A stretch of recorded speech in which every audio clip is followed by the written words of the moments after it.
ዲሰንደንት መሆናቸው ቤተሰቦቹ ወደ ላስታ ዋግ ወሎ ሰው ወይም አማራ አለመሆኑን ራሱ ነው ጀነራል ተፈራ ማሞ የገለጸው።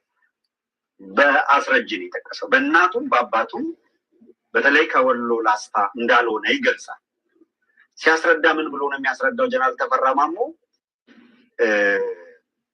ዲሰንደንት መሆናቸው ቤተሰቦቹ ወደ ላስታ ዋግ መጥተው እዚያው አካባቢ የኖሩ ናቸው እንጂ ይላል።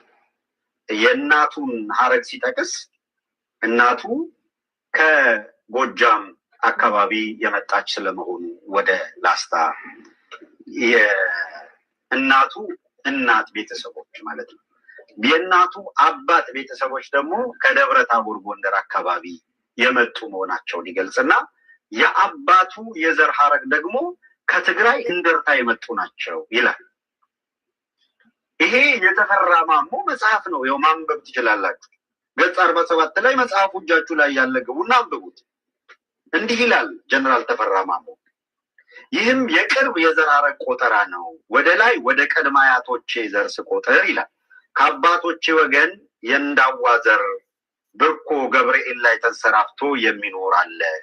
የእንዳዋ እናት ይልና ከዛ ጎጃሜ ናት። ቀያምባ ማርያም ከሚባል ደብር በጋብቻ ወደ ላስታ በመምጣት ልጆች ወለደች። እኛ ስናድግ እንዳዋ ግማሽ ጎጃሜ በመሆኗ ከጎጃም ዘር አለብን በሚል ይነገረን ነበር ይላል። አሁን ከዛ በኋላ ቀጥሎ ያለውን ተመልከቱ። በአባቴ በወንዶቹ ወገን ማስተካከያ አድርጉበት። በአባቱ በእናት ወገንና በአባቱ በአባት በወንድ ወገን ያለውን ነው የሚጠቅሰው። የአባቱ እናት ማስተካከያ አድርጉት ያልኩት የአባቱ እናት ከጎጃም፣ የአባቱ አባት የወንድ ቤተሰቦች ደግሞ ከትግራይ እንደርታ ናቸው ይላል። ምንድን ነው የሚለው? በአባቴ በወንዶቹ ወገን ቅድመ አያት የሆኑት ተክሉ ጓንጉል ይላል ጀነራል ተፈራ ማሞ የትግራይ ዘር እንደሆነ ወይም እንዳለበት አባቴ እየደጋገመ ይላል። የትግሬ ዘር አለብኝ ይለኝ ነበር። መነሻ አካባቢውም እንደርታ አውራጃ ልዩ ስሙ መሀል እንደርታ እንደነበረ ይነግረኝ ነበር። በሆነ አጋጣሚ ይላል በሆነ አጋጣሚ አሁን እዚህ ጋር ያዙ። በሆነ አጋጣሚ ትግረኛ ተናጋሪዎች ወደ አካባቢያችን ከመጡ ክርስቲያን ወገኖቻችን የዘር ሀረጎቻችን ናቸው እያለ ያውጋኝ ነበረ ይላል ጀነራል ተፈራ ማሞ። ወሎ ሰብ እንግዲህ ገጽ 47 ላይ ታነባላችሁ። ሰላም ጤና ይስጥልን። የተከበራችሁ የጉባኤ ኢትዮጵያ ቤተሰቦች እንዴት ናችሁ? በያላችሁበት ሰላማችሁ ይብዛ። ኑሩ አብዱ ሰላም ሰላም ብያለሁ። ሰላም ለሰው ዘር ሁሉ እንዴት አለሽ? ደህና ናችሁ ወይ? አብራችሁኝ ያላችሁት ወንድሞቼን እጅግ አድርጌ አመሰግናለሁ። አብራችሁኝ ሆናችሁ የኢትዮጵያን መዳን የክፎችን የክፋት አሻጥር እየተነጋገርን ኢትዮጵያን ለማሻገር ማድረግ ያለብንን እንድናቅ እና ከአለው ችግር ሁሉ ራሳችንን ጠብቀን ለመሄድ እንድንችል ለመመካከል ለመወያየት እዚህ አብራችሁን ስለተገኛችሁ ማለት ነው። ኮመንት ማድረግ ጥሩ ነው ይላል ዩቲዩብ። ስፖርት ስከርስ እንደዚሁ ብታደርጉ ጥሩ ነው። የእውነትን ነው የምንደግፈው። እዚህ ጋር ያስተሳሰረን ነገር እውነት ነው። ሰዎች ለጥፋት እየሰሩ መሆናቸውን ያው እያያችሁ ነው።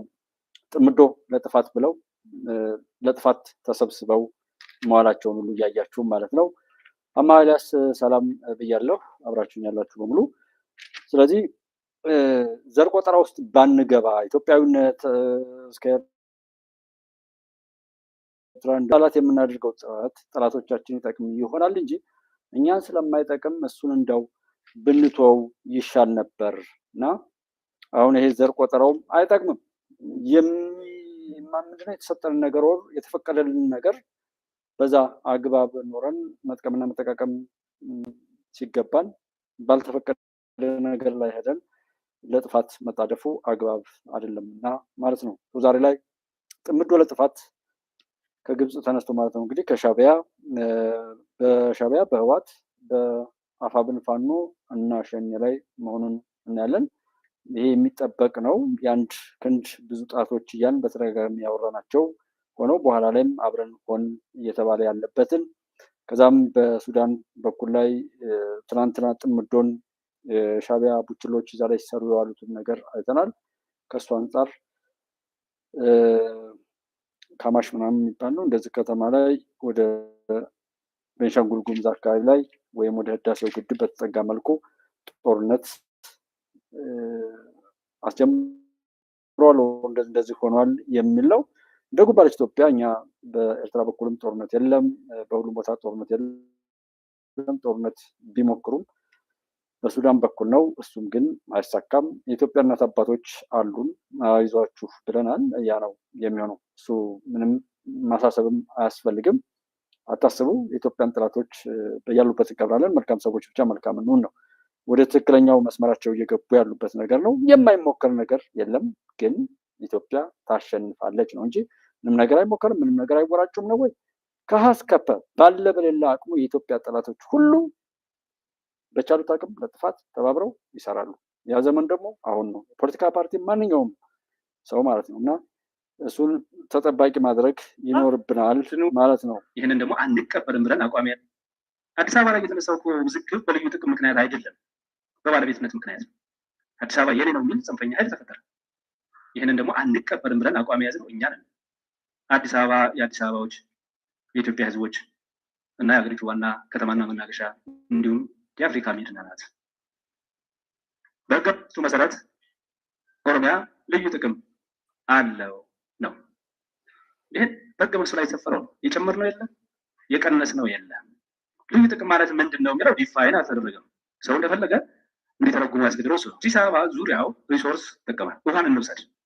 የውሃ ጋር መቼም መሬት ነው፣ ከየት እንደሚመጣ አይታወቅም። ደንና ተራራማ አካባቢዎች ናቸው የውሃ ጋር እያልን የምንወስዳቸው።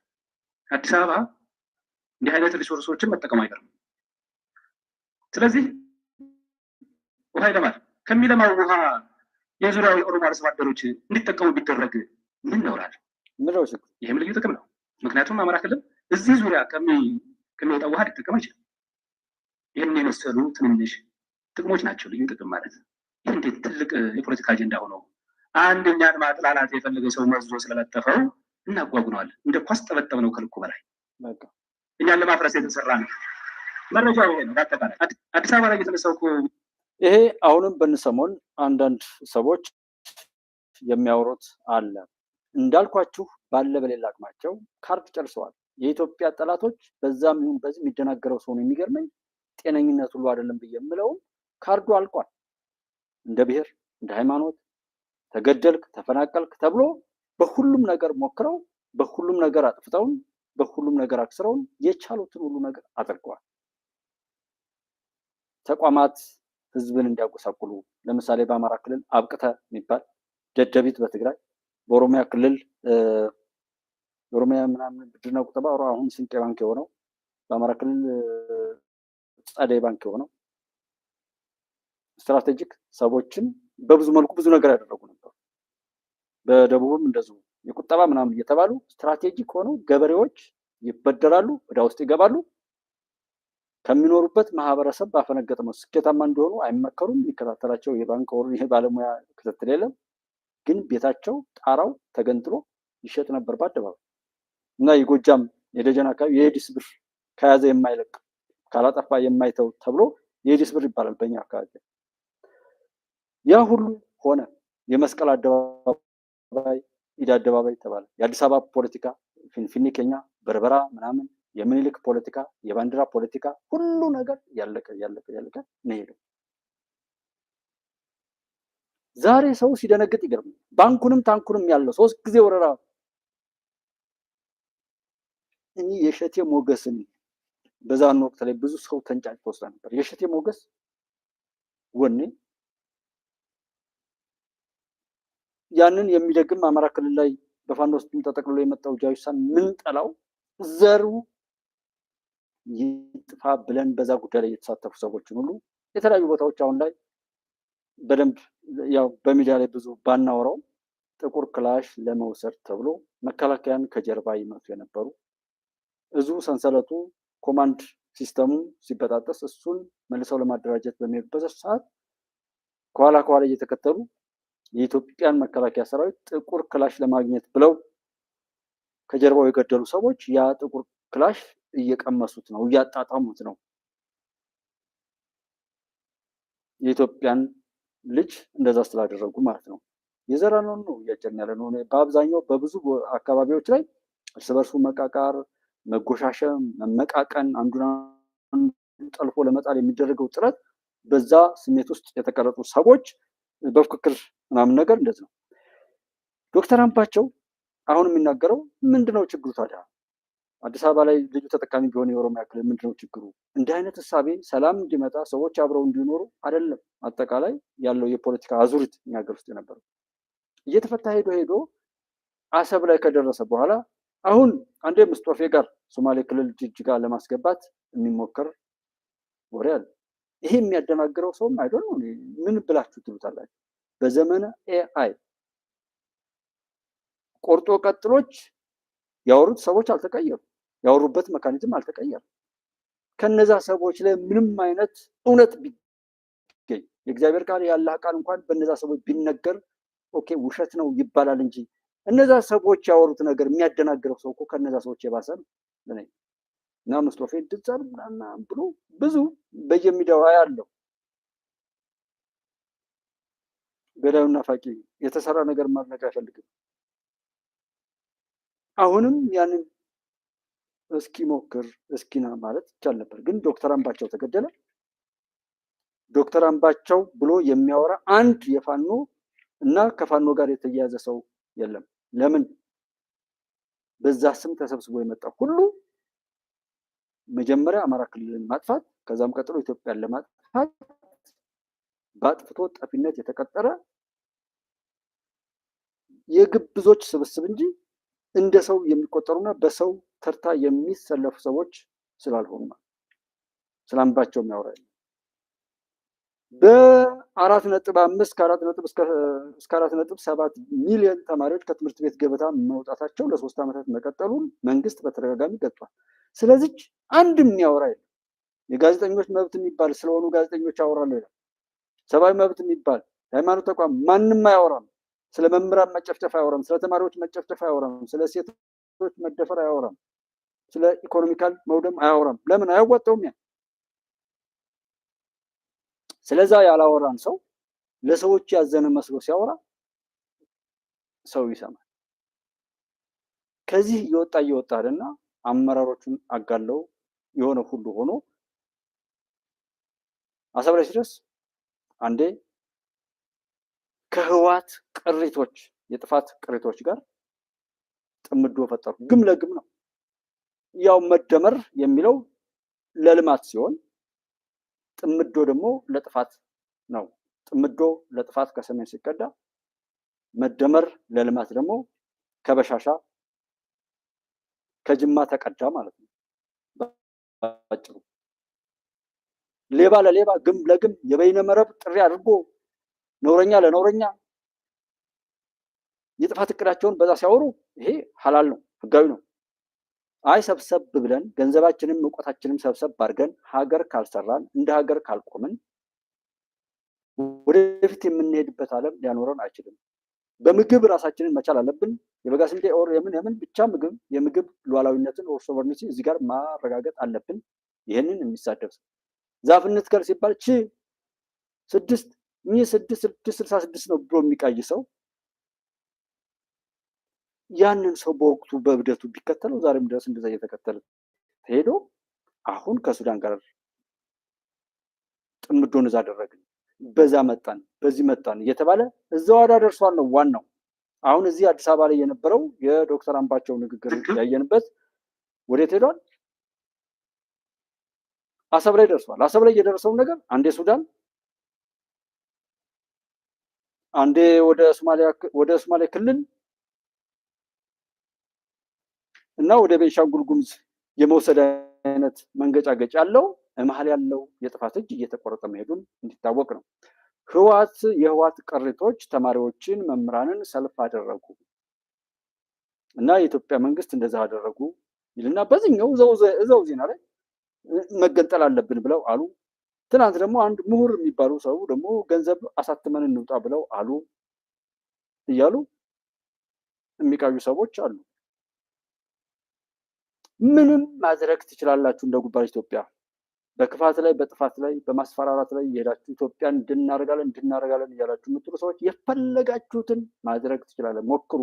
ምክንያቱም እናንተ የኢትዮጵያ ጠላቶች ኢትዮጵያን ለማጥፋት፣ ኢትዮጵያን ለማድማት፣ ኢትዮጵያን ለመጉዳት የምትችሉበት አቅምና እቅድ ኖሯችሁ አዝናችሁ የተዋችሁት እቅድ የለም እና ገንዘብ ሞክረው፣ ሁሉንም ሞክሩት። ሁሉንም ብላችሁ በተዘጋጃችሁበት ልክ የኢትዮጵያ አምላክ እና የኢትዮጵያ ጀግኖች ልጆች አናታችሁን እያሉ እዚህ ያደረሱን እንጂ እናንተ ያልሞከራችሁት ነገር የለም እና በቻሉት አቅም ከዚህ ጋር የፖለቲካ ፓርቲዎችም እኛ ለደህንነት እንዳልሆንም ለጸጥታ ጉዳይ ልክ አፋብን የሚባለው ያወጣውን ነገር በኦሮሚያ ክልልም ደግሞ ያው ኮፒ ፔስት ያንድ የጥፋት አለቃ የሚጋልባቸው የጥፋት ተላላኪዎች ባያወራው ነበር የሚገርም። ኦነግ ሸኔ እንደ አፋብን ምርጫው ድራማ ነው አለ ምናምን አለ። ምን አገባህ? ምርጫው ለሚወዳደረው ሰው ነው የሚመርጠውም ኢትዮጵያዊ የሆነ ሰው ነው። ባንዳ የሆነ ሰው አያገባው። ይሄ ሁሉ በአጠቃላይ ግን እቅዳቸው እየበዛ በቻሉት አቅም ተፍጨርጭረው እስከሚሞቱ ድረስ እንደሚወራጩ አስበን ሳይገባን ለውሳኔ እንዳንቻኮል አደራ ማለት ፈልጌ ነው ነካነካ ያደረኩት። በዛ መምህራንም ተማሪዎችም በእውነት መምህርነትና ተማሪነት ትግራይ ክልል ላይ ከሆነ ተቃወሙት። ለእናንተ የተላከውን ገንዘብ ወታደሮችን ህይወታቸውን እያበላሸ የሚጫወትባችሁን የህወሓት ቅሪት ቃርሚያዎችን አጥፉና ራሳችሁን ነፃ አውጡ። የምትቃወሙት የኢትዮጵያ መንግስት አይደለም።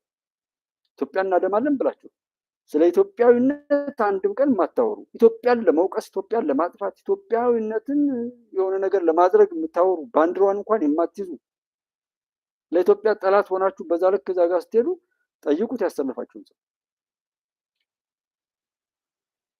እና ሙከራውን ይህንን የሚያስተጋቡ ሰዎችም ቢኖሩ ጠላት ነው። በትግራይ ይሄን ይለዋል፣ በሱዳን ጦርነት ተጀምሮ ይለዋል፣ በሶማሌ ክልል እንደዚህ ሆነ ይለዋል፣ ከዛም መሀል ላይ ኑሮ ተወደደ ይለዋል፣ የሆነ አፋብን እንደዚህ አደረገ ይላል። በሁሉም ነገር ዋናውን አጀንዳ ለማሳት ነው። ኤርትራ ድረስ የኢትዮጵያ መንግስት መሄድ መቻል በልዩ ጥቅም ምክንያት አይደለም፣ በባለቤትነት ምክንያት ነው። አዲስ አበባ የኔ ነው የሚል ጽንፈኛ ኃይል ተፈጠረ። ይህንን ደግሞ ይሄ አሁን ደግሞ አንድ ሰውዬ ምንድነው አዲስ አበባ ላይ ሳረሰው በዙ እንትን የምላችሁ በዋናነት ይሄንን ያመጣሁትም አዲስ አበባ ላይ ያለውን ፖለቲካ ለማከክ ሞክረው የጨረሱትን ካርድ መልሰው እያነሱ እንደገና በዛ ብዙ ሰው እዛ ሲደናበር ምናምን ታዩታላችሁ። በጣም የሚያሳዝነው ማለት ነው። አንደኛው ከአዲስ አበባ ላይ ግማሹን አካል ቆርጦ ሸገር የምትባል የኦሮሚያ ዋና ከተማ የፈጠረው አገዛዝ የወረራትን የአዲስ አበባ ከተማ ሙሉ ለሙሉ ሊሰለቅጥ ህንፃ ተከፋፍሎ ጨርሷል። እና ምን ይጠበስ? እና መከላከያን ስለወጋህ ነው አዲስ አበባን የምታገኘው? ተማሪዎችን ስለረሸን ስለጨፈጨፍኩ፣ መምህራንን ስለጨፈጨፍኩ ነው የምታገኘው? ልማት ስላስተጓጎልክ፣ ሰዎችን እያገትክ፣ ሰሊጥ ስላቃጠልክ፣ ነዳጅ ስላቃጠልክ፣ የመብራት መተላለፊያ ፖሎችን ስለመታህ ስላወደምክ ነው አዲስ አበባን የምታገኘው? ጥምዶ ብለህ ሲቀጠቅጥህ ሲገዛህ ከኖረው ኃይል ጋር ሄደህ ስለጮክ ነው አዲስ አበባ ላይ የምታወራው? ይህንን ሲያወራ ሰው ይሰማል። ብዙ ሰዎችን እዛ ጋር ያው ያሳያል። ሶሻል ሚዲያ ችግር የለበትም። አሳየ ደርብ የሚባለው አንዱ ቀፎ ነው ይህንን የሚያወራው ማለት ነው።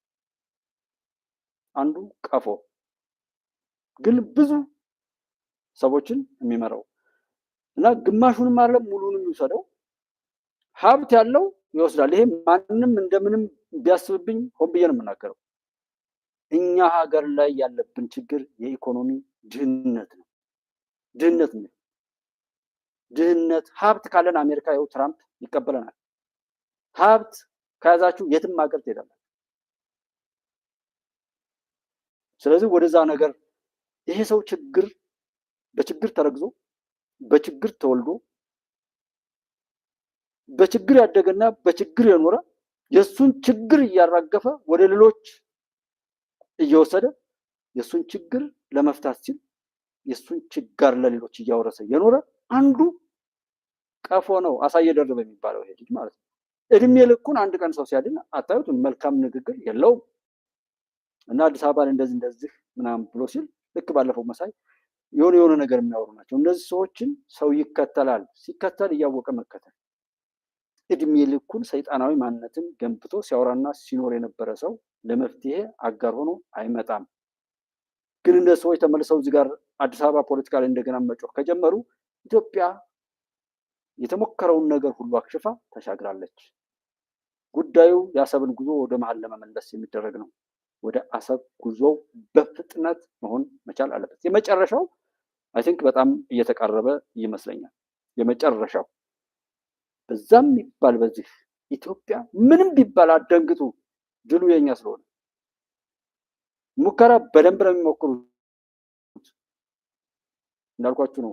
በጸሎት በፈጣሪ መለኮታዊ ኃይል ነው እነዚህ የማይሄዱበት ነገር ያለም እና በ7 ዓመት ውስጥ 3 ሚሊዮን ንጹሃን የቀጠፉ ይልማ መርዳሳና ብርሃኑ ጁላ የለበሱትን መለዮ እዩ ጩፋና እስራኤል ዳንሳ ቢለብሱት ችግሩ ምንድን ነው?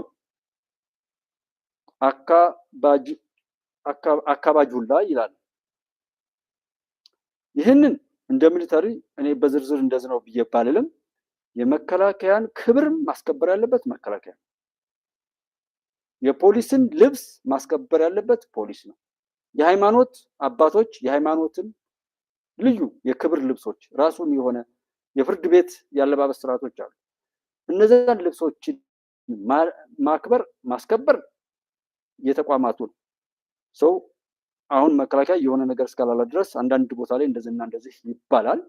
ዋናው እሱ ከ7 ዓመት 3 ሚሊዮን ምናምን የሚለውን ያንን ነገር የሚለው ለመናገር የፈለገው የሆነ የጥፋት እቅድ ምናምን አለ። እንደ ሚሊተሪ ግን ያለብስ ሰዎች ለብሰውታል ወይ? ለምን ለበሱት?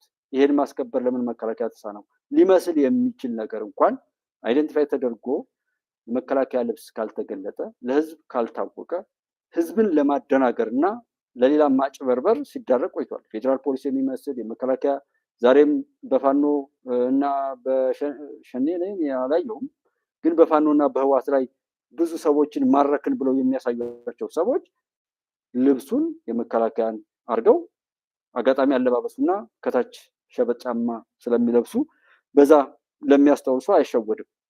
1-2 ሰው ሊማረክ ይችላል። ከዛ ውጭ ግን በዚህ በጅምላ ይህን ያክል መከላከያ ማረክ የሚባለው ፍጹም ውሸት ነው። የመከላከያ ልብስ አልብሰን የምንሰራው ፕሮፓጋንዳ ነው እያሉ እዛ ጋር የነበሩ ልጆች በተደጋጋሚ ነግረውናል። ምን ማለት ነው? ያንን ሚሊተሪ የሚሸጥ የመከላከያ ሰራዊት አባል እንዳለ ያንን አሳትሞ ወደ ኢትዮጵያ የሚያስገባ የኢትዮጵያ ታሪካዊ ጠላቶች እንዳሉ ይታወቃል ማለት ነው። ልክ በህወሓት 3 ጊዜ ወረራ የዓለም የምግብ ድርጅት የሚባለው ዩኤስአይድ ጋር ምናምን ሆኖ ኢትዮጵያ መከላከያ ሰራዊት፣ የኢትዮጵያ ፌዴራል ፖሊስ፣ የአማራ ክልል ልዩ ኃይል እነዚህን አምርተው ይሰጧቸው ነበር። አንድ የትግራይ የህወሓት ታጋይ የነበረ ሰው 4 ሚሊተሪ ነበረው። የትግራይ አካባቢ ላይ የነበረው ሚሊተሪ አለው። ከዛ የአማራ ክልል ልዩ ኃይል ሚሊተሪ ነበረው። በማደናገር ሰዎችን መጉዳት ነው። የመከላከያ ሰራዊት ሚሊተሪ ነበረው፣ እሱም ነበር። ልክ እንደዛ እውነታውን እንዳናውቅ የመከላከያን ክብር የማይመጥኑ ሰዎች የለብሰውት ከሆነ አይ ቲንክ በጣም ብዙ ነገር ማለት እንችላለን። ከዛ በኋላ እናወራለን። ሌላውና አንድ ሰዎችን ነጥሎ ለማጥፋት የሚደረግ አሻጥር ነው ብዬ የምለውን ነገር መናገር እፈልጋለሁ። አፈሙዝ ብትደግኑብኝ እንኳን ወገኖችን የጨፈጨፈውን የጁላ ታጣቂ የለበሰውን ልብስ ልለብስ አልችልም። የነ መሐመድ ተሰማን መለያው ከመልበስ ከፈን መልበስ እመርጣለሁ ይላል። ከፈን ለብሰማ አሳየ ደርቤ ብትሸከፍ ብዙ ሰው ይድን ነበረ። ግን የተረገሙ እናት አባቶች አሳየ ደርቤ የሚባልን እርስ ወለዱ፣ አረገዱ። ይህንን ይላል። ምን ልል ነው ይችን የፈለግኳት ካልኳችሁ በየትኛውም አግባብ ላይ ሰዎች ሰርቫይቭ አድርገው ለመኖር ከፈለጉ በሁሉም ቦታ ላይ መገኘት አለባቸው። አሁን ይህንን ያወራሁት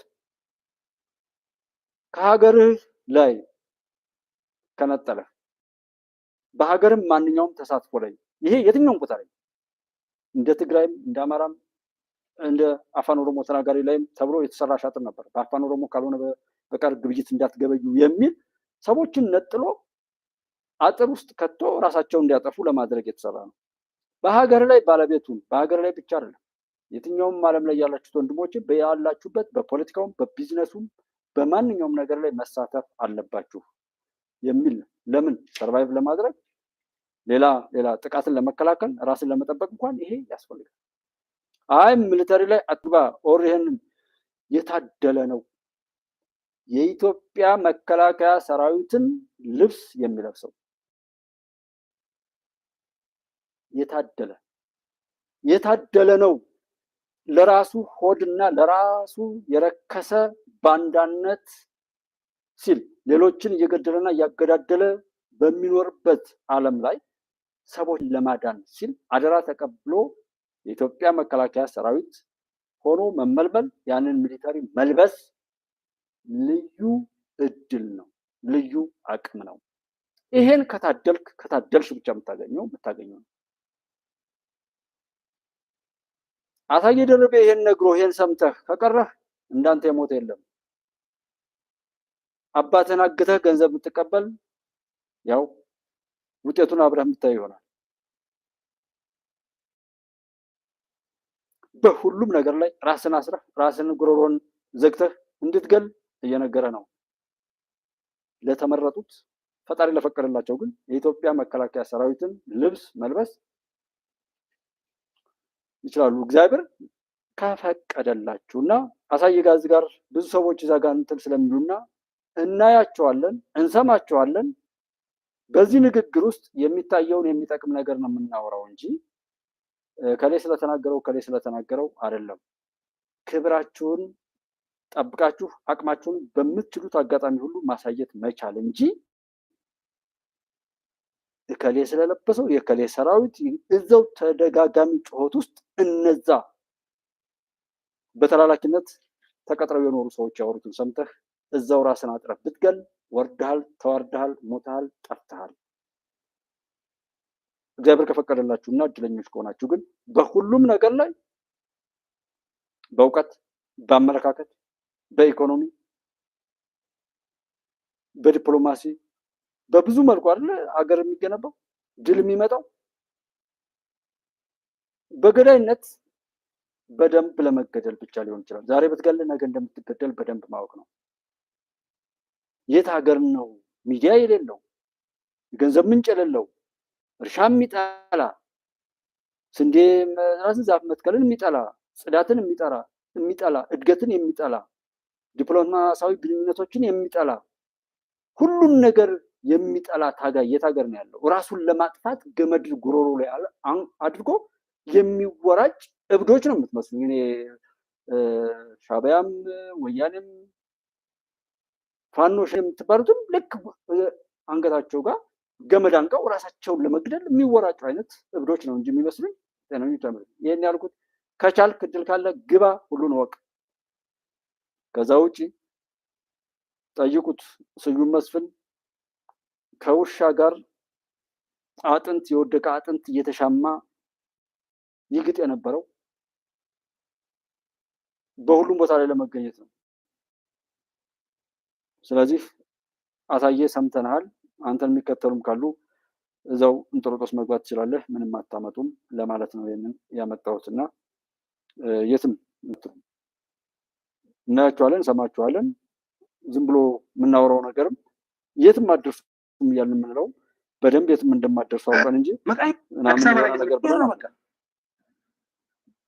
ቴዎድሮስ መጣ ያልዘመተበት የለም።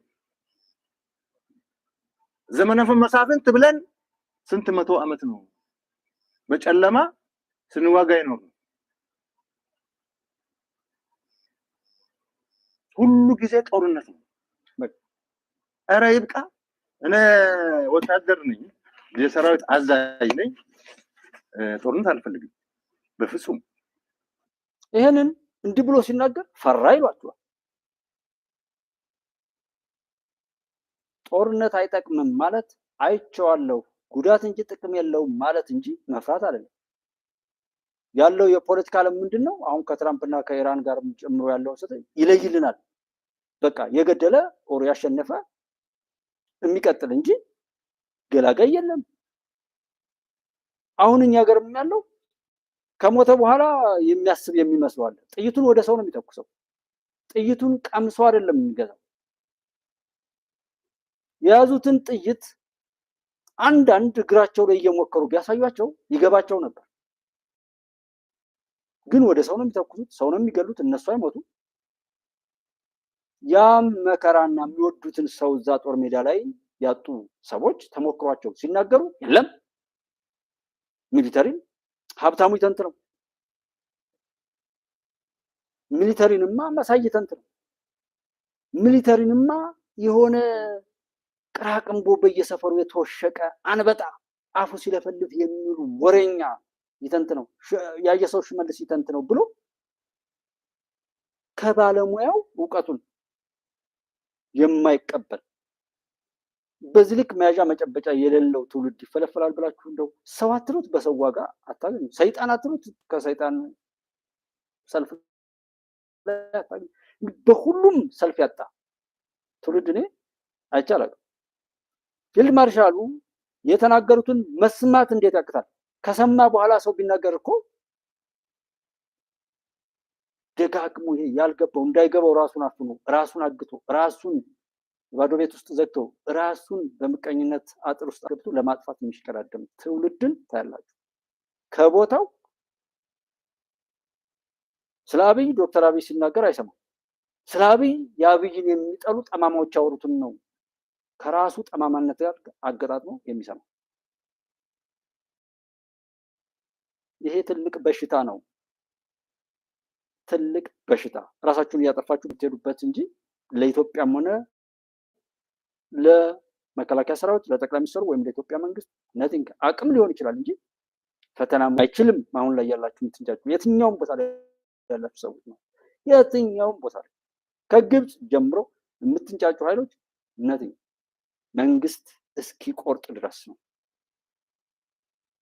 መንግስት ይሄ የምትመኙትን ድርጊት የመንግስት ኃይሎች ማድረግ እስኪጀምሩ ድረስ ሊሆን ይችላል።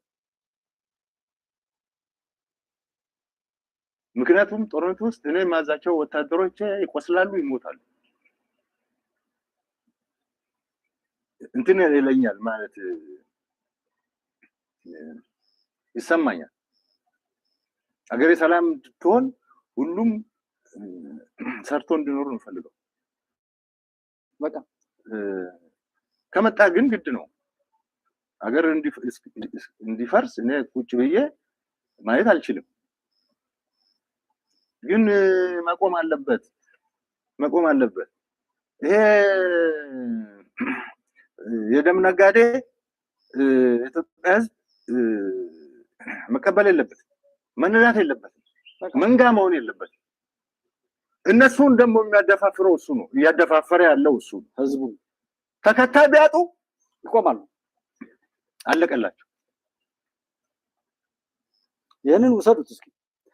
አሁን ይህን ቻናል ማየት ሳምፕል ካለንበት ምሳሌ እንጠቀም። ለገቢ ተብሎ ቢጀመር ኖሮ ጉባኤ ኢትዮጵያ ምናልባት 2-3 ወር የመጀመሪያው ጊዜ ሊያወራ ይችላል። ከዛ በኋላ ማውራት አይችልም። እንደገና እንደዚህ አይነት ኮንተንትም ማውራት አልችልም። ምንም ያህል ገንዘብ ቢከፈላችሁ የምታወሩት ኮንተንት አይደለም። ለምን? የሚሆነው ነገር ሁሉ ስለማየው ማለት ገንዘብ ማግኘት አለ።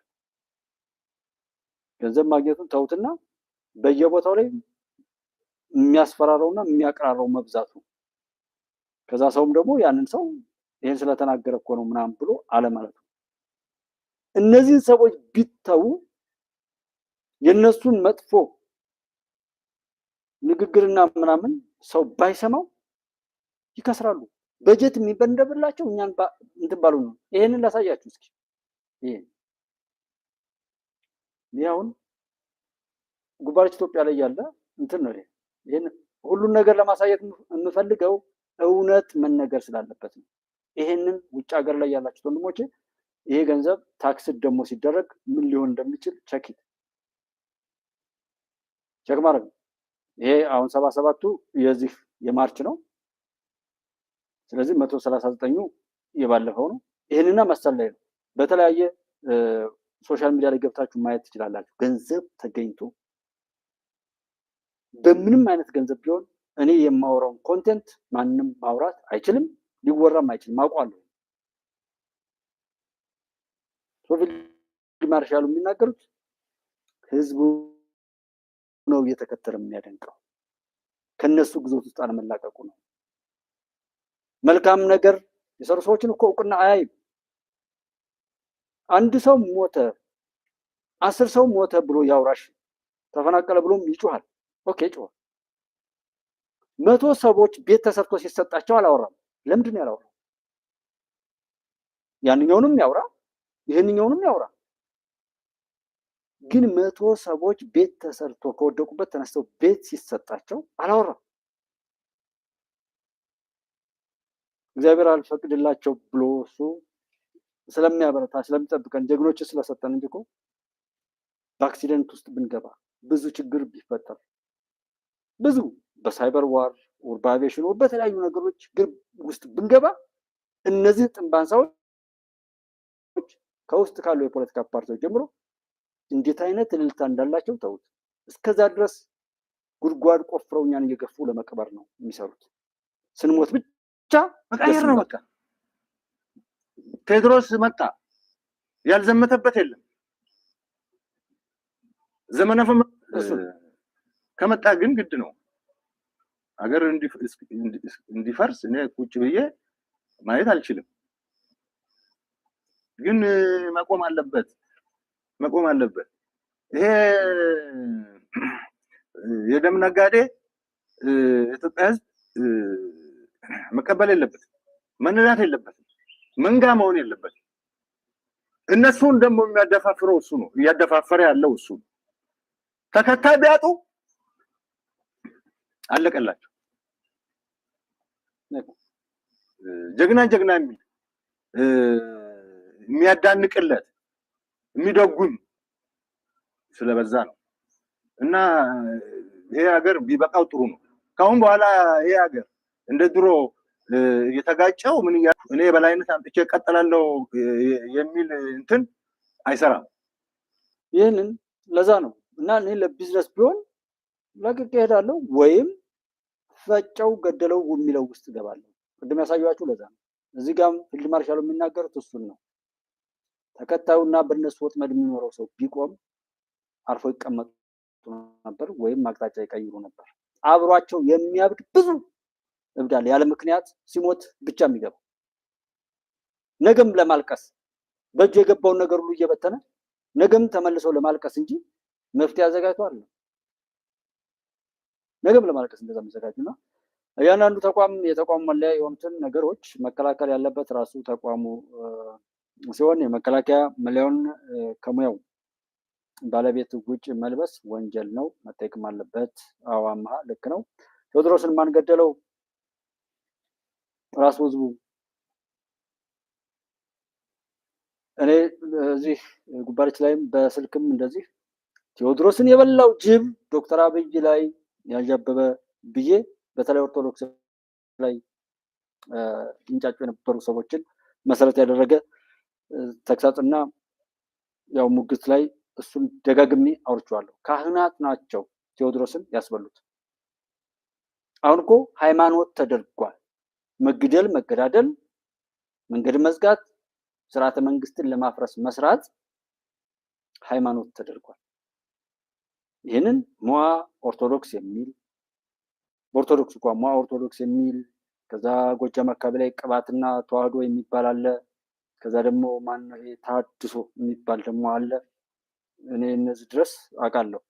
ሁሉም ፖለቲካዊ ነገሩ ላይ ይዘውና ማንገደለው ቀሳውስት ናቸው። ለምንድን ነው የገደሉት ሲባል ቴዎድሮስ እንደምታውቁት ነውና አፄ ቴዎድሮስ ዛሬ ቴዲ የሚለው መልሶ ቴዲ እንደሚገለው ብዙ ጊዜ ያወራሁት ነው።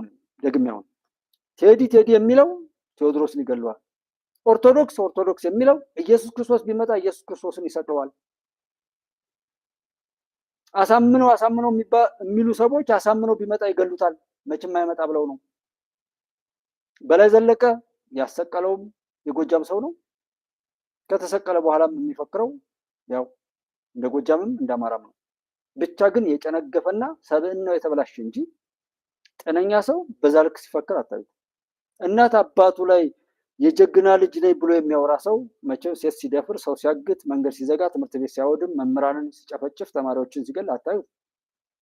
መቼም የበላይ ዘር ነኝ የሚል ሰው፣ የቴዲ ዘር ነኝ የሚል ሰው፣ ኦርዛ የተወራውን ነገር ሁሉ ያለ ሰው ቴሌቶን እያዘጋጀ ሰልፍ እያዘጋጀ በለንደን በአሜሪካ ምጽዋት ሲቃርም አታዩት። ለማኝ አይሆንም መቼም። የሰዎች የበታች ወኔው በዛ ልክ የተሰለበ ሆዱ ከሞላ በቃ ሰው የሆንኩ የሚመስለው ቅዠታም አይሆንም። የጀግና ልጅ ነኝ ብሎ የሚያወራውን ሰው በሙሉ ማለት ነው። ምክንያቱም በተግባር የሚገለጥ ነገር ስላለና ቴዲን የገደሉት ለዛ ነው። ለምን 5 ቀዳሽ 1 መርጌታ፣ መርጌታውን የሚያገለግል ደግሞ 1 ደብተራ ይበቃል፣ ወይም ቅኔ የሚመራ ምናምን። ምን ማለት ነው? ጢሰኝነት ነበር። ካህናት ቁጭ ብለው ልክ ግብጽ ላይ ታዩት እንደነበረው በተለይ በሙሴ ፊልም ላይ የጣዖቱ አገልጋይ ካህናት ነበሩ። ካህናቱ እዛ እንትን ያሉ፣ ገበሬው ይለፋል ምን ይላሉ፣ እነሱ ለስርዓተ መንግስቱ እያሸበሸቡ እያሽቃበጡ ገበሬ ለፍቶ ያመጣውን ነገር እነሱ ባሉት ልክ የሚፈልጉትን ያህል ወስደው ነበር ለሌላው የሚሰጡና ይሄ ብዝበዛ እንደሆነ ያውቅ ነበር። እኔ ያለ ዘመኑ የተፈጠረ ሰው ነው የሚመስለኝ አጼ ቴዎድሮስ። እና አጼ ቴዎድሮስን በዛን ሰዓት ያንን ችግር የፈጠሩ እንግሊዞች ያከብሩታል፣ ይፈሩታል፣ ወይም ያደንቁታል። በታሪክም ጽፈውታል። ስለ አሉላ አባነጋ ጣሊያኖች ታሪኩን አዝፈው ይተርካሉ፣ ያከብሩታል፣ ይፈሩታል፣ ይወዱታል። የህወሓት ቁርጥራጮች ግን አሉላን አይወዱም። ልክ እንደዛ አይነት ነገር ተፈጠረና ካህናት ሰርታችሁ ብሉ፣ 5 ቀዳሽ 1 መርጌታ 7 ሰው በቂ ነው ለቤተክርስቲያን ሲባል እንዴት እንዲህ ይላል ብለው ህዝቡን አሳመፁ። ህዝቡ በመሪው ላይ በንጉሱ ላይ ጠላት ሆኖ እንዲነሳ አደረጉ። ለዛም ግፍ መስራት የጀመርነው በግልጽ ነው የማውቀው ከአጼ ቴዎድሮስ ጀምሮ መንግስቱ ኃይለማርያም ላይ ያለውን ስርዓት ያዛባው ማለት ነው። አዎ ጨፍጫፊዎች ነበሩ። አዎ ብዙ ነውሮች ተሰርቷል። አዎ አንዳንድ ወንድሞቼ ኮሜንትም አድርጋችሁ ታውቃላችሁ ከዚህ በፊት። ግን መንግስቱ ኃይለማርያም ያንን ጥፋት የፈጸመው ምን ለማድረግ ፈልጎ ነው? ምኞቱ ሀገር እንደዛ ለማበላሸት ፈልጎ ነው? ሰው ለመግደል ፈልጎ ነው? ወይስ ሀገር ለማልማት ፈልጎ ሀገር እንዳትለማ ሲፈታተኑት ካለው የሀገር መልማትና የሚፈልገው እቅድ እንዲሆንለት ያንን ስኬቱን እያሰበ እሱን ያደናቀፉ ኃይሎች ላይ በጭካኔ እርምጃ ወሰደ። እርምጃውን ግን ምን አደረግ ነው?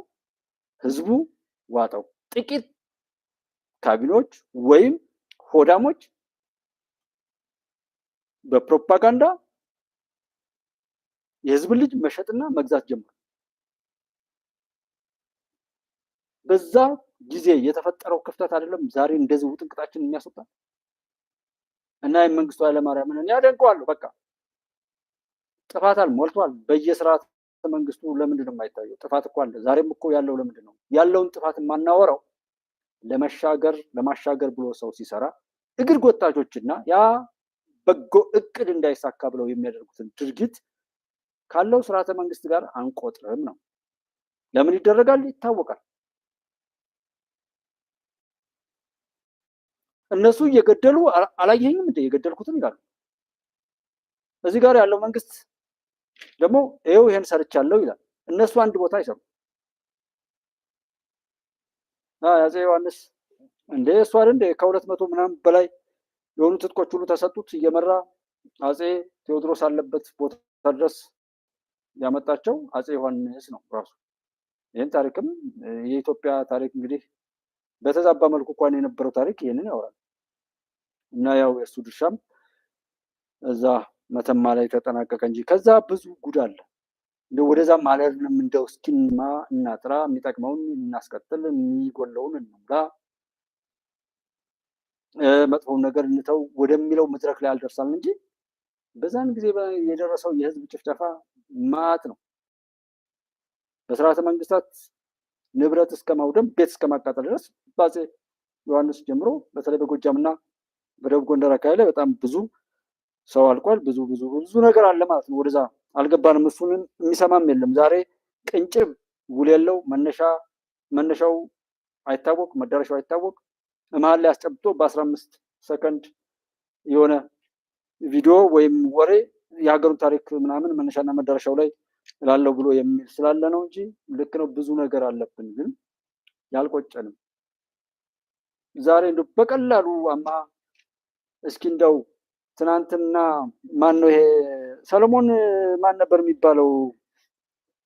ሰለሞን ማን ነበር የሚባለው? ሰለሞን እስኪ ትናንትና አይሰራም። አሁን አወቃቀሩ መጥፎ ነው። የሰው ልክ አያውቅም አማራና ውሻ እያለ የተሳደበው በደርግ ጊዜ የሆነ ዘፈን ዘፈነ ተብሎ በዛ ነበር የምናውቀው። ባለፈው ድንገት አሜሪካ ውስጥ የሞተውና ልክ እሱ የሰው ልክ አያውቅም አማራና ውሻ ብሎ በአደባባይ የዘፈነው ነው። ከአማራ እሌቶች ጋር የአማራ ሕዝብ ጋር ሂሳብ እናወራረዳለን ብለው ያሉትን አማራን እና ሃይማኖትን ኢትዮጵያዊነትን እንደ ሲጋራ አጢሰን በእግራችን ረግጦ ሆነዋል ብሏል አቦይ ስብሃት። አማራነቱ ሃይማኖት እስልምናም ክርስትናም ነው። ከዛ ኢትዮጵያዊነት እንደ ሲጋራ አጥሰን በእግራችን ረግጠናል ብለው ያሉትን ቀጥቃጩና ናፋቂ ሆኖ እዛ ጋር ተወሽቀው የሚጮሁትን ከአማራ ሕዝብ ይልቅ የሱዳን ሕዝብ ይቀርበናል ያለውን ደብረጽዮን በቅርቡ ወደዛ ያንን ሁሉ አይተን ነበረ። ለዛ ነው የሚያነደው። እንኳንስ የቴዎድሮስ ማሩቅ ነው በእነሱ አይነት ማለት ነው። ያ ሁሉ ጠባሳ በውስጥ ተቀምጦ አብረን ተጣመር አብረን ምን አለ ሲል ሰው እውነት የሚመስለው ሰው አለ። አንድ ሰው በልብሷ ላይ የሆነ አጣዳፊ ነገር ይዞት ካመለጠው ያለው ንጹህ መሆን ከፈለገ ሻወር መውሰድ እና ንጹህ ልብስ መልበስ ነው። ከዛ ውጭ 30 ጊዜ እያመለጠው 30 ሱሪ እየደረበ ጥምዶ የሚባል ሻቢያ የሚባል ሱሪ፣ ህዋት የሚባል ሱሪ፣ ፋኖ የሚባል ሱሪ፣ ሸኔ የሚባል ሱሪ፣ ግብጽ የሚባል ኦር ሌላም ቅራቅንቦ የሚባል ሱሪ እየደራረበ ቢሄድ የበለጠ ይበሳበሳል፣ የበለጠ ይበለሻሻታል እንጂ ንጹህ ሊሆን አይችልም። አሁን ያለው ጥምዶ የሚባለው ልክ እንደዛ አጣዳፊ ይዞት በሱሪው ላይ ያመለጠው የኢትዮጵያ ጠላት ሌላ የቆሻሻ ማፈኛ የሆኑ ኃይሎችን እያመጣ ተጣመርኩ ይላል። የበለጠ ይበሳበሳል፣ የበለጠ ይበለሻሻታል እንጂ ንጹህ መሆን አይችልም። እንደ ድሮ አንዱ ግራዝማች አንዱን ገፍቶ ወደ ስልጣን መጥቶ ጉብ ብሎ ሊኖር አይችልም። አሁን እንደዛ አይደለም። አሁን ኮምፕሊትሊ ነው የሚፈርሰው። ኮምፕሊትሊ ይፈርሳል። ምክንያቱም እያንዳንዱ የራሱን እድል በራሱ የመወሰን ስልጣንና መብት አግኝቷል። ክልሉን ቀጠናውን ያውቃል። ሁሉም ጠመንጃ አለው እና ፈራሽ ነው። ካሁን በኋላ በጠመንጃ መጫወት ኢትዮጵያን ብትንትኖን ነው የሚያወጣ። ይሄ እንዳይሆን ይበቃል መባል አለበት የሚል እንትን አለ። ይሄ ኔጌቲቭ ቲንከሩ ኤሊት በቃ ልባል ይገባል። ፖዚቲቭ ቲንከሩ ኤሊት ደግሞ ሊደገፍ ሊበረታታ ይገባል። መቃየር ነው በቃ ማስተዋል የሚጠቅመን ነገር ላይ መቀጠል። ጀነራል ባንታባተ ዘመቻ ብለው ብዙ ሰዎችን የሚናገሩ ሰዎችን ሳይ ይቀፈኛል። ሆነ ስለበና ዘመቻው ባንታባተ ከህዋት 4 ጥይት ከትከሻው ሳይወጣ ነው አሁንም ከኛ ጋር ሆኖ እኛን ማሰባስቦ ተዋግቶ የተሰዋው። እሱ እየተዋጋን የተሰዋው ለጊዜው ጠላት ብሎ ከፈረጁ አካል ጋር ነው የገጠመው። ወያኔ ቢመጣ ምን ሊያደርግ እንደሚችል ግን ነው አንተ እና ከፍያለው ደሴን ያናውቃለን። ከፍያለው ደሴን ለጌታ ስላደጋኛ ቁጭ ብለን ተነጋግረናል። በቃ ከወያኔ አገዛዝና ከወያኔ ጋር ከሚሰራ ኃይል ብልጽግና ነው የሚሻለው እንደራደር የሚለው ቁጭ ብለን እኔ ለዚህ ብዙ ሰነዶች አሉ። አንዳንድ ጊዜ ስትተወው መረጃ የሌለና ቢያንስ ግን በእነዚህ ሰዎች እንዲቀለድ ግን አንፈልግም። አሁን በኋላ ግን ምን ቀረ? በወያኔ የሚመራው ኃይል ዶሚናንት እየሆነ መጣ። እኔ ባንታባተ ንብረት ጎጃም ውስጥ በዘመነ ካሴ ትእዛዝ ተዘርፏል። መረጃው አለኝ። ይሄ ሰው በምን ሞራል ነው አሁን ባንታባተ ዘመቻ ምናምን ብሎ የሚያወራው? ዛሬ በጣም ቀልደኞች ነው። ከፍያለው ደሴ የተገደለው በእነሱ በአፋባ ከፍተኛ አመራሮች ትእዛዝ፣ እኛም ጭምር ሌሎቹም ነተሾመ ነመልካሙ ነደረጀ ላይ ነጌታ አስራደ ላይ ዘመቻ ታውጆ ነበር ማለት ነው። ለምን ከወያኔ ጋር በተለይ ጎንደር ጠቅላይ ግዛት ዛፋት ውስጥ ቅርብ ስለነበር ለዚህ ኃይል የወያኔንም ስለሚያውቅ አንሰራም ብሎ ደምድሞ እንዳፋድም አቋም ተይዟል። እንደ ጎንደር ጠቅላይ ግዛት ማጥፋቸው ነው የተባለው ፋይናሊ ማለት ነው። በኋላ አንዳንዶቹን አደናግረው አንዳንዶቹን በጥቅም ገዝተው ያሰለፋሉ። ያ ግን በዚያ ጽናት ነው የቆምነው ማለት ነው። ይሄ ኃይል አሁን መሪ የለው፣ ውሸት ነው፣ መሪ የለው። የሆነ ሻለቃ ነው የሚንቀሳቀስ ጀነራሉ ባንታ ቅማንትና አማራ ብለው እንዳልኳችሁ በተደጋጋሚ መተማ አካባቢ ላይ ብርሌው የሚባለውን ልጅ በጣም ጎበዝ የአካባቢውን ልጅ የአርማጭሆ ልጅ የሆነ ጦርነት ውጊያ ምናምን ጀመርን ብለው እሱም ብቻ ከጀርባ ገለው አመጡ። የሆነ ከብዙ ቀን በኋላ ደግሞ ዳመናው የሚባልን ልጅ እንደዚሁ ከጀርባ ገለው አመጡ። ይህንን ስላየውን የህወሓት 3 ጊዜ ወረራ ሁሉ በጣም ብዙ የጎንደር አካባቢ ልጆችን ከኋላ እየመቱ እየገደሉ ያመጡና ጎንደር ያስቀብሩ ነበር። አላማው ልክ ከፕሮፌሰር አስራት ወልደየስም ጀምሮ እዛ ቦታ ላይ ያየሁትን ያረጋገጥኩ ነገር ምንድነው? እየጠየቃችሁ ካስቸገራችሁ አቋማችሁ ወጥ ከሆነ የጠያቂነት አቋማችሁ እንደዚህ ከዛም አይ ብሎ ይሄ ያቋም አይነት አለ አይደል? ሰብእናን ይዞ እውነትን ይዞ አልገባኝም እስኪገባው ድረስ የመጠየቅ አይነት ነገር የሚሄድ ሰው ከአጠገቡ በጣም የማይረባን ሰው ይገዙትና ያንን ሰው እንዲጎዳ ይደረጋል። አሟሟቱን ምክንያት ለመስጠት ጦርነት ተጀመረ ይባልና ከጀርባ ነበር የሚገደሉት። የሚያውቁ ሰዎች በሙሉ በህወሓት በዚህ በ3 ወረራ ላይ በአማራ ክልል በየትኛውም ቦታ ጀግና ናቸው፣ ያውቃሉ፣ አቋም አላቸው የሚባሉ የልዩ ኃይልም የሚሊሻም የትኛውም ቦታ ላይ ያሉ ሰዎች ከጀርባ እየተመቱ ሞተዋል። በዚህ እንኳን በዚህ አሁን በጃዊት ሰው ግልጽ እንትን ላይ አንዱ ይሄው ባንተ ነው መጀመሪያ የተገደለው። ከዛ ቀጥሎ ደግሞ ብርሌው ነው ማን የሚባል ልጅ ደቡብ ጎንደር አካባቢ ላይ እንደዚሁ ለብቻቸው ሞተዋል። አገዳደላቸው ድግስ ይደገስለታል። ሰው አቋሙንና ሐሳቢውን እሱን በመግደል ያጠፋሉ። የሱን አቋም ደጋፊዎችን ደግሞ ልቅሶውን በማድመቅ ያታልላሉ። ስለማንኛውም ጀግና የሚያወሩ ሰዎችን ጠይቋቸው። ለምንድነው ከዛ በኋላ ሌላውን ያስቀጠሉት? ፕሮፌሰር አስራት ወልደየስን እያወራ እየተረከ አማራ ክልል ላይ ያለን ህዝብ ያነሳሳ ኃይል አሰብ ሲጠየቅ አሰብ የኤምሬቶች ጉዳይ ነው፣ ለምንድነው የአሰብ ጉዳይ የሚጠይቅ ብሎ የመጣ ቡድን ለምን መጣ? ገዳዮች ናቸው ያንን ሰው አብዝተው የሚያወሩት፣ አብዝተው የሚተርኩት ያንን ሰው የገደሉ ሰዎች ናቸው፣ ያንን ሰው ያጠፉ ሰዎች ናቸው። ይሄ ከዚህ በፊት ደጋግሜ እንዳወራሁት ከሀሳቤ ጋር ስለሚገጥምልኝ ነው። እዚህ ላይ ሌላ ምንድነው? እዚህ አማን ነው ዘውዱ ደመቀ መተማ እንዴት ነህ? አለና ስማትዩ ለምንድን ነው ስምክን ማጠፋት? ስማት ነው አንተ ምን ወይ መዛቱ ነው ወይ መዛቱ ዝለ ሜዳ ላይ ወደቅሶ እኮ ነው ማርያም። አዎ ደግሞ እንገናኛለን፣ ችግር የለም። አራም ችግር አለ ብለህ ነው እንገናኛለን። አብረህ ከዛ ሌላ ጋር ከብቶችን ሽጠህ ወደዛ ይሄድ አብረህ ዛሬ አማን ጋር ከብቶችን ሸጥኩ። ዝም ብለህ ጠብቅ። እኔ ለአንተ ክፉ አይደለሁም ግን መልካም በቃ ለሚያልፍ ቀን የማያልፍ ቃል አትናገር። መጀመሪያ ተረጋጋ። ኧረ አንተ ጀመር በቀለው ሰው አለኝ እዚህ አቅምም ስላለኝ እዛ ውጭ ደግሞ ታደርጋለህ። የመኳንንትን አማርኛ ሰምተህ መኳንንት ማን ነው? የአንተው ዘመድ ከብቶች አንተ ጋር ሽጦ የበላው እኔ ያንተ ከብት ሽጬ በልቼ።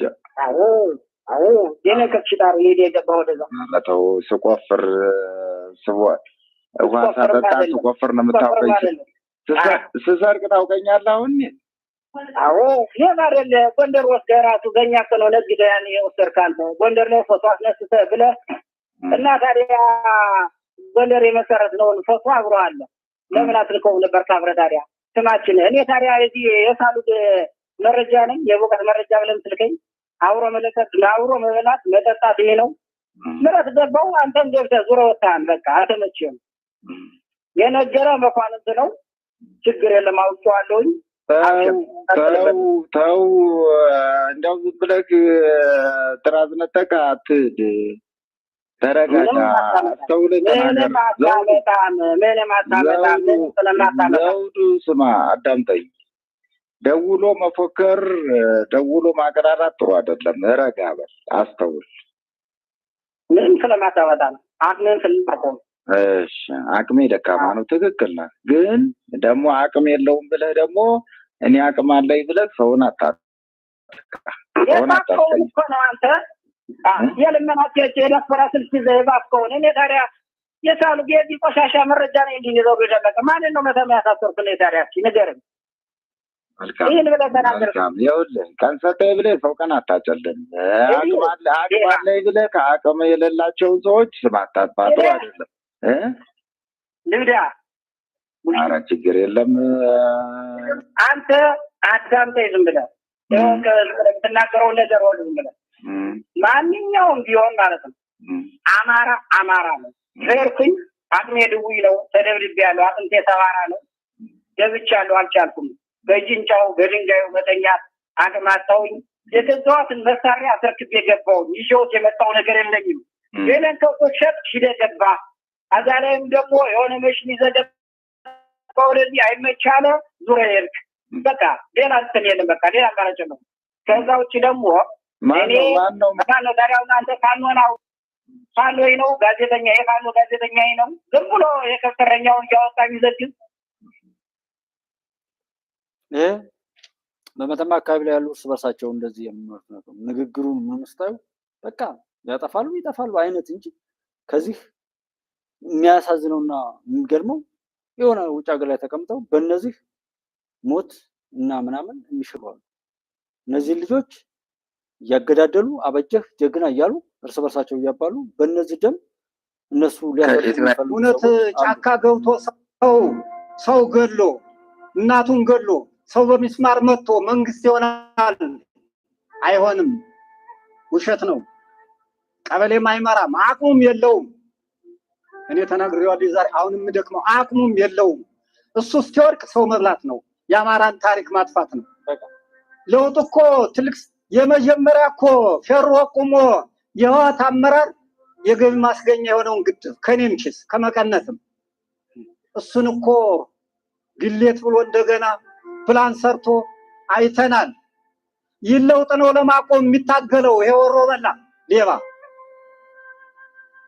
ከዛም በኋላ እኮ እንጂስቲ የባህር ዳርን ተለዋጭ መንገድ እነ ጎንደርን እነ ጎርጎራን እንጂ ቤት ይግባ። አሁን አለማም እንላለን፣ ወጣት ስራ አጣ እንላለን። መንግስት ቤት ይግባ። ቤት ገብቶ ይስራ። ቤት ገብቶ ይስራ። ታኮነን እኛ ለገበሬው የሚለብስ ማዳበሪያ እንኳን እያቃጠለ እየዘረፈ እየሸጠ እሱ ነው እንደ መንግስት የሚሆነው? አይሆንም። እኔ በጣም ይቆጨኛል። ይህንን ሰው እየስታዩት የገጠር ሰው ነው፣ አልተመቸውም አለባበሱና እኛ ሜጀር በምናደርግበት ነገር ስናየው በቃ አይደል። ግን የኢትዮጵያ ፖለቲካ ፓርቲ ነን፣ ነፃ አውጪ ነን፣ ምሁር ነን ብለው ብጥብጡ ላይ ያሉ ሰዎች ይሄ ሰውዬ ከተናገረው ውስጥ 1% የሚሆን እሳቤ አላቸው ወይ? ይሄ ሰውዬ ባህር ዳርን ተለዋጭ መንገድ እነ ጎንደርን እነ ጎርጎራን እንጂ ቤት ይግባ። አሁን አለማም እንላለን፣ ወጣት ስራ አጣ እንላለን። መንግስት ቤት ይግባ። ቤት ገብቶ ይስራ። ቤት ገብቶ ይስራ። ታኮነን እኛ ለገበሬው የሚለብስ ማዳበሪያ እንኳን እያቃጠለ እየዘረፈ እየሸጠ እሱ ነው እንደ መንግስት የሚሆነው? አይሆንም። እኔ በጣም ይቆጨኛል። ፋኖ እኮ ማለት አባቶቻችን 5 ዓመት ሸፍተው ጣሊያንን ያንበረከኩ አፍሪካን ከቀኝ ግዛት ያዳኑ በስም ይነግር ነው። እውነት ነው የምነግራችሁ፣ እውነት። ታዲያ ጁስቲ ያጻን አንድ ጁኒታ አንድ አይኑኒታ ኧረ ፈጣሪ ይፍረድ፣ ፈጣሪ ይፍረድ። እውነት ነው ለፈጣሪ ነው የምነግረው። አዎ አይበጁንም ይፍረድ። የሰው ልጅ ትምህርት ቤት የሚከለክል መማርን የሚዘጋ አማራ ወንድሜን እየገደለ ልጄን እየገደለ ለአንተ ነው የቆምክ ይላል። ውሸታም ነው። ህወሓትና እያለ ትናንት የነበር ሁሉ ብሔረሰቦች ተጋግዘን ሞሎክሴ እየደፈረ ቀጥቅጠን ያስወጣነውን ህወሓትን ግብፅን ኑገዙን ይላል ይሆዳ። ስለዚህ ታሳቢ አድርገን እንውጣ ከችግር ንዳን። አሁን እኮ የሚያርስ የለም የሚነግድ የለም። 3 ዓመት እየሞላን ነው። ከዚህ ምን ለውጥ መጣ? የለም። ራብ ችግር ካልሆነ በስተቀር አንድ ሰው እናት አባቱን የሚቀብራለ እንዴ? መኪና እየታገተ ይሄ እኮ የአማራ ወግ ልማድ አይደለም። ፋኖ የሚባል አማራ አላውቅም። ኢትዮጵያዊ የሚል ፋኖ ነው የማውቀው። ሀገር የሚቆም ለቀይ ባህር የሚዘም ትምህርት ቤት የሚዘጋ ማን ነው? እኔ አይቻለው። አማራን ትውልድ ለመግደል ነው። መንግስታችን እየሞተ እኮ ነው። ልጆቻችን እናትርፍ እያለ እየታገለ እኛ እንላለን እንዴ? ባለ ልጆቹ እኮ ታሪክ ይፋረደኛል ብሎ ነው መንግስት አሁን መከራውን እንዴ? እኛስ ትውልድ አይፋረደንም? ወንድሞቻችን ወጣ ብለን ብናያቸው አሁን እየተማሩ ነው። ስንቱ ትምህርት ቤት ነው ማገዶ የሆነ የማሽላ መጥበሻ። እውነት ጫካ ሰው ገሎ እናቱን ገሎ ሰው በሚስማር መጥቶ መንግስት ይሆናል? አይሆንም። ውሸት።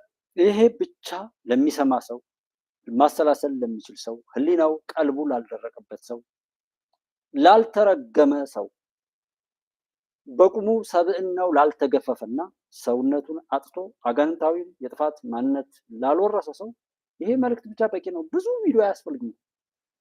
መስሚያው ላልተበላሸበት ወይም መስሚያው ለሚችል ማለት ነው። ግን እንሰማለን ወይ እነኚህ ጦርነትና ውጊያ የሚለውን እንትን እንዳለን በለውና ላሳጣው መነሻ በለውና በለኝና ላሳጣው መነሻ የትግሬን ልካቅ አማራና ውሻ ይህንን ያደረገ ምናልባት የሰራ ይህንን ያሰራ ከዚህ ጋር የቆመ ሰው ነው።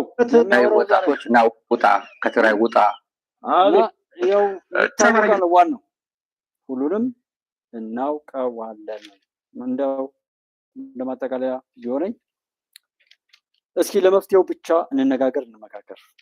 ሰው መሆን ኢትዮጵያዊነት መሆንና ሰውነት ኢትዮጵያዊነትና ቀኝነት የችግሮቻችን ሁሉ መፍቻ ቁልፎች ናቸው። አሁን ባለንበት ነባራዊ ሁኔታ ላይ ብቸኛው ጠላታችን ድህነት ነው። ድህነት ሲባል የኢኮኖሚ ነው በዋናነት። ከዛ ቀጥሎ ያው ብዙ አለ። የእምነት ድህነት አለን።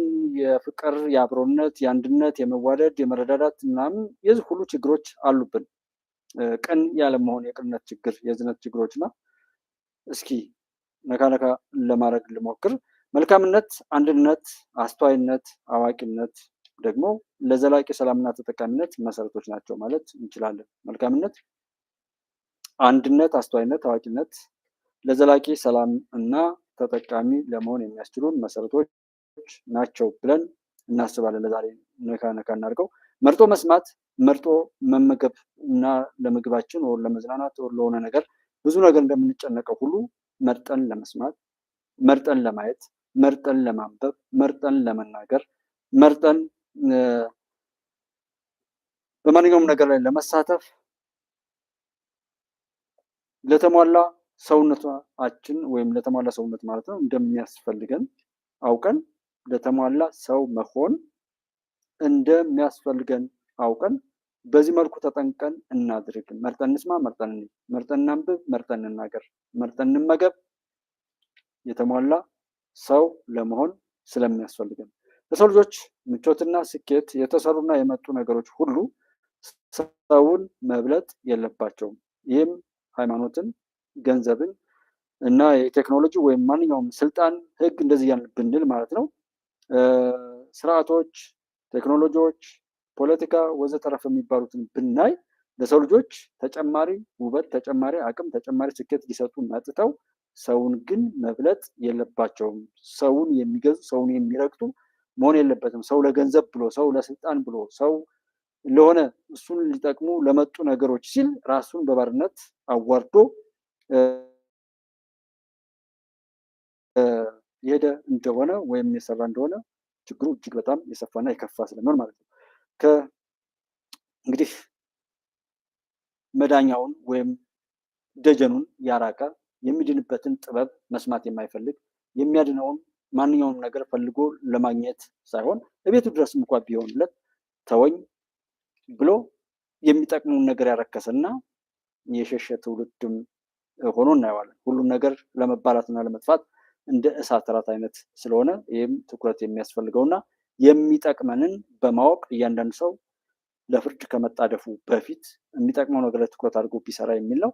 ለመዳንና ለማዳን ብንሰራ ራሳችንም ለማትረፍ ለመዳን ሌሎችንም ለማዳን ቢሆን ምኞታችንና ውሏችን አስፈሪና አሳፋሪም እንዳይሆን ብንሰራ በቤተሰብ ላይ የሚወሰድ እርምጃ ያየን እንደሆነ ቤተሰብን የማጥፋት የአሸባሪነት ምልክት ነው። ከሻቢያ ጀምሮ ህወሓትም ሻቢያ ኤርትራዊ የሆኑ ሰዎችን የተለያየ አገር ላይ ሆነው የሰሩበትን ለመቀበል ሲል ቤተሰቦቻችሁን አጠፋለሁ እያለ ከዛ እርዳታና ገንዘብ እንደሚዘርፍ እሱን በቅርቡ ደግሞ ትግራይ አካባቢ ላይ ያሉ ወጣቶች እየወጡ ሲሄዱ ቤተሰቦቻችሁን እናጠፋለን ብለው የሚሉበትን ሁኔታ ማስታወስ ነው። አማራ ክልል ላይም እንደዚሁ የተለያየ አመለካከትና እሳቤ ያላቸውን ሰዎች ወይም የእነሱን የረከሰ ነገር ያልተቀበለውን እነሱም ቢያጡ እንኳን በቤተሰብ ላይ የሚወሰደውን ነገር አግቶ ገንዘብ ከመቀበል ጀምሮ ተመሳሳይ ሁኔታ የሚከተሉ መሆናቸውን ማወቅ ነው። ህወሓት፣ ሻቢያ ህጎች እንግዲህ ለሰው ልጆች እስከጠቀሙ ድረስ ብቻ ይሰራሉ። ህግ ሰውን መጥቀም ነው፣ ሰውን መጠበቅ ነው፣ ሰውን ከጥፋት ማዳን ነው፣ ሰውን ከማንኛውም ስህተት መመለስ ነው። ስለዚህ ህጎች ለሰው ልጆች እስከጠቀሙ ድረስ ብቻ ይሰራሉ፣ ይፈጸማሉ፣ ይሻሻላሉ፣ ይሰረዛሉ እና ጉምሩክ ተሽከርካሪን ሊወርስ ነው ወይም ምናምን የሚባል ነገር ሲባል አይ ቅጣት 100,000 ብር ድረስ ተቀጥቶ ይሄዳል ሲባል አይ በቃ በሚሊዮን የሚቆጠር ገንዘብ ኮንትሮባንድ ጭንና 100,000 ብር ለመንግስት እከፍላለሁ እንደውም እዛ ጋር ኬላ ላይ ላለ ሰው 100,000 እሰጣለሁ እያለ ቅጣት ሰዎችን የማይዝ ሆነ። እንደውም ሰዎች ሂሳብ ሰርተው ብልግናቸውን የሚያስቀጥሉበት ሀገር ህጉን እንዴት ለነሱ ጥቅም የሚሆኑበት። ከዚህ በፊት ጉምሩክ ላይ ጨረታ ይወጣል። የተወረሱ እቃዎችን በጨረታ ሰዎች ይገዛሉ። ከዛ የሆኑ ወራት ጊዜ ድረስ ያንን የሚመስል እቃ በጨረታ ያሸነፉትን የሚመስል እቃ ያንን ወረቀት እያሳዩ በደንብ ይሸቅሉበታል። ለምን? ጨረታው ላይ ከፍ አድርገው ሊገዙ ይችላሉ። ጉዳዩ አይ ቲንክ እስከ 3 ወር ምናምን እና ከዛም በላይ ሊሆን ይችላል። ብቻ ትንሹ 3 ወር ነው። እስከዛ ድረስ በዛች ጨረታ ወረቀት ብቻ ያንን የሚመስል እቃ ኮንትሮባንድ ይሰሩበታል። ኬላዎች ላይ ያን ያሳያሉ፣ ያልፋል። ማጭበርበር እንደ እውቀት ለማጭበርበር ብዙ አይነትና ህጎችን ለባለጌዎች መጠቀም ህገ መንግስት የሰራው ምናምን ሰራውት ያለው ኃይል መልሶ ህዝብንና ሀገርን ሲበዘብዝበት የኖረ ህግ ግን በሱ የማይታወቅ የፌዴሬሽን ምክር ቤት የምርጫ ህግ የምን ህግ አላቅም ብሎ የጣሰና በጭፍኑ ህገ መንግስታዊ ስርዓቱን ለመናድ እያለ ብዙዎችን ሲያስርና ሲገል የነበረው ነውረኛ ህወሓት አሁንም የፕሪቶሪያ ስምምነት እያለ እየጮኸ እሱ በሱዳን፣ በኤርትራ፣ በአማራ ክልል፣ በኦሮሚያ ክልል በተለያየ ቦታ ላይ ለጥፋት እንዴት እንደሚዘምት አይታወቅም። የተከበሩ ነገሮችን ሁሉ ለእርሱ የረከሰ ነገር መሸፈኛ መጠቅለያና ማስኬጃ አድርጎ የኖረ መኮኑንም ማየት ነው። ግን ህግ በወጣ ቁጥር ህግን መቃወም ሳይሆን ያ ህግ እንዲፈጸምና በዛ ህጉ በተሰራበት መስመር ላይ ያሉ በዝባዦችን እጃቸውን እንዲይዝ ተፈጻሚ እንዲሆን አብሮ መስራት ላይ ብንአተኩር የሚል ነገር ነው። መገንጠል ግን በምን ይገለጣል? በግዛት በሀሳብ ወይስ በምን? ይሄ መገንጣጠልና መገንጠል የሚለው ነገር ላይ ትኩረት ብንሰጥ ነው። አይ ቲንክ ኔትወርኬ የጠፋ ይመስለኛል። በዚህ ላይ ብንቋጨው ነው። በሀሳብም በሆነ ነገርም እየተገለጣጠን ለመለያየትና ጠላት ገብቶ እንዲጫወትብን ከማድረግ ይልቅ አብረን በመቆም ብንል አሁን እነዚህ ጣት እንደዚህ ብለን ብንል ጣቶች በተገጣጠሙበት ቦታ ላይ ክፍተት ከተፈጠረ በዚህ ክፍተት በመኖሩ ምክንያት በዚህ የሚያልፉ በዚህ የሚወጡ የሚገቡ በዚህ የራሳቸውን ተልዕኮ ለመፈጸም የሚሰሩ ይኖራሉ።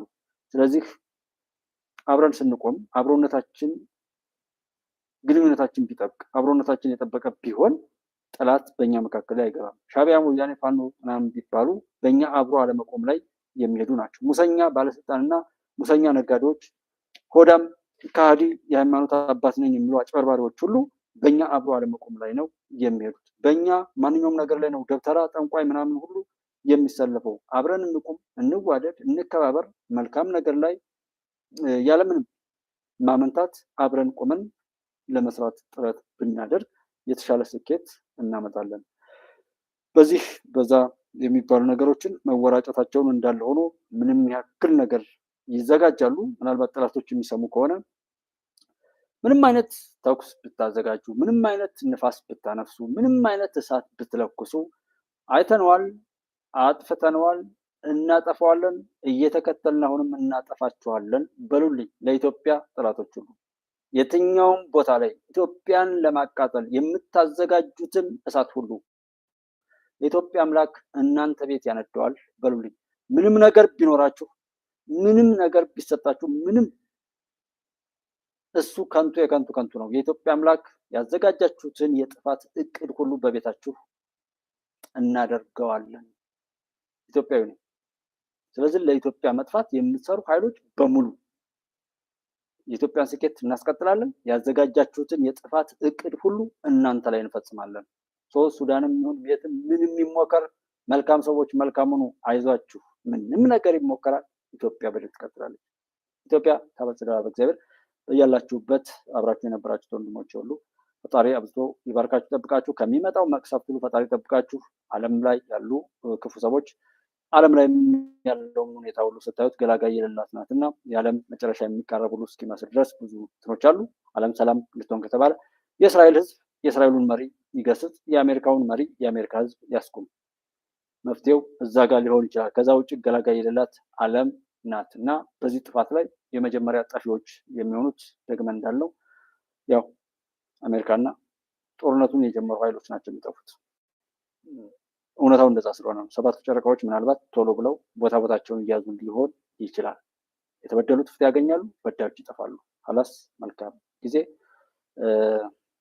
አብራችሁ ስለነበራችሁ አመሰግናለሁ። አለምዬ እዚህ ጋር ክርስቲያኔ ሳለ ሁላችሁንም አብራችሁ ስለነበራችሁ ጋር አመሰግናለሁ። መልካም ጊዜ። ኢትዮጵያ ድል ይቀጥላል። እውነት ያሸንፋል። በአንዳነት ጽንፈኝነት፣ ዘረኝነትና ጎጠኝነት ይጠፋል።